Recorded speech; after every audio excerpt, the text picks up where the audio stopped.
தமிழக வெற்றிக் கழகம் சார்பில் ஏழை எளிய மக்களுக்கு மதிய உணவாக சைவ பிரியாணி வழங்கப்பட்டது. சென்னை திருவான்மியூரில் பெஞ்சல் புயலின் தாக்கத்தாலும் தொடர்ந்து பெய்த கனமழையாலும் மக்கள் பெரும் அவதிக்குள்ளாயினர். அதனை அறிந்த தஷூர்வியூக கட்சியினர் பொதுச் செயலாளர் புஸ்ஸி ஆனந்த் அவர்களின் அறிவுறுத்தலின்படியும் தென் சென்னை மாவட்டம் 179 வட்டம் சார்பாக KUVE தாமு அவர்களின் வழிகாட்டுதலின்படியும் 300க்கும் மேற்பட்ட ஏழை எளிய மக்களுக்கு மதிய உணவாக சைவ பிரியாணி வழங்கினர். மேலும் சென்னை திருவான்மியூர் குப்பம் பகுதியில் வசிக்கும் 500க்கும் மேற்பட்ட மீனவ குடும்பங்களுக்கும் மதிய உணவாக சைவ பிரியாணி வழங்கினர். அருள்நாதன் அவர்களின் ஏற்பாட்டில் நடைபெற்ற இந்நிகழ்வில் திருமலை ராஜா விஜய் சபி மற்றும் ரபி ஆகியோர் கலந்து கொண்டு உதவி புரிந்தனர்.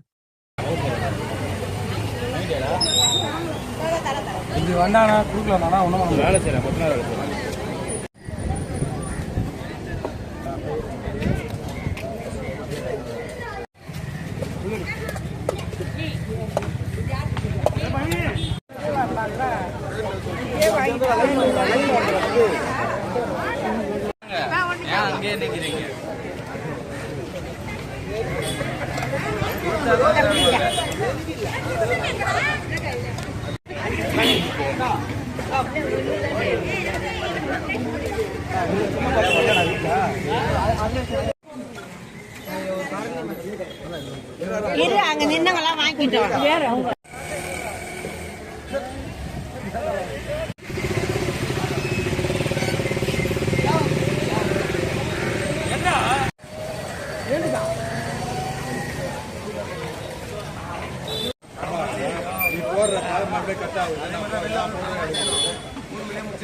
சைக்கிள் கொடுக்க